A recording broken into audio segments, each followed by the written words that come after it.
الله، ريحة كشري. نفسي اكل كشري قوي، بس مش بحب اجيبه من بره. ايوه، انا ادخل على موقع وصفات اكل عربية واعرف الطريقة من شيماء. معكم شيماء من موقع وصفات اكل عربية. هقولك النهاردة احلى طريقة للكشري البيتي التحفة.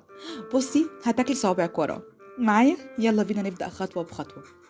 اول حاجة بصلتين كبار حلوين كده، وهنقشرهم ونقطعهم ترانشات صغيرة. شوية دقيق، أيوة اسمعي الكلام بس. شوية دقيق هتعفري البصل بالدقيق. أيوة اسمعي الكلام. خلاص مليت البصل بالدقيق.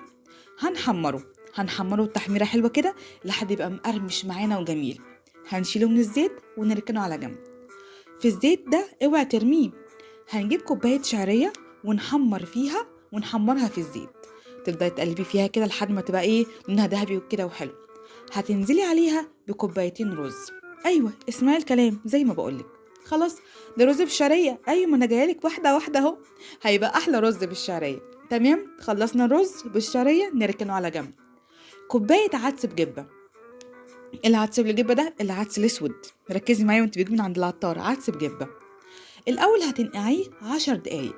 تمام، وبعد كده هنحطه في كوبايتين ميه وتسيبيه ياخد غلوه على النار. اول ما يبدا يتشرب هتوطي عليه وما تخليهوش يستوي على الاخر، وهقول لك ليه. تمام، خلاص العدس بتاعنا استوى، فاضل له سيكه نركنه على جنب. المكرونه، كيس مكرونه حلو كده الصغيره دي، بلاش الكبيره متبقاش حلوه في الكشري. وهنسلق كيس المكرونه. معايا؟ هنعمل ايه بعد كده؟ الدقه، اوعي تنسي الدقه.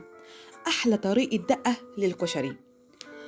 فصين توم مفرومين، هنحمرهم كويس قوي. هننزل عليهم بربع كوبايه خل. هيعملوا صوت تش واحلى ريحه هتقلب لك الدنيا. هتكوني مجهزه كوبايه عصير طماطم. هتنزلي عليها على الخليط اللي احنا عملناه التوم بالخل، وتحطي التوابل بتاعتك الملح والفلفل والكمون وشطه بقى زي ما انت عايزه. قشطه كده جميل. خلصنا الدقه نركنها على جنب. نيجي بقى الصلصه بتاعتنا. صلصه عاديه جدا زي اللي بنعملها للمكرونه. هتخلصي الصلصه بتاعتك. تعالي بقى نشوف هنقدم الكشري الحلو بتاعنا ازاي. اول حاجه هتحطي كبشه مكرونه في الطبق، عليها كبشه رز بالشعريه، عليها شويه عدس كده حلوين، وترشي البصل بتاعنا. وما تنسيش الصلصة بتاعتنا تحطيها كده على جنب على الكشري. واخر حاجة معلقتين دقة من اللي احنا عملناهم. بصي هتاكلي احلى كشري وهتدعيلي. معكم شيماء من موقع وصفات اكل عربية. يا رب الاكل يعجبكم.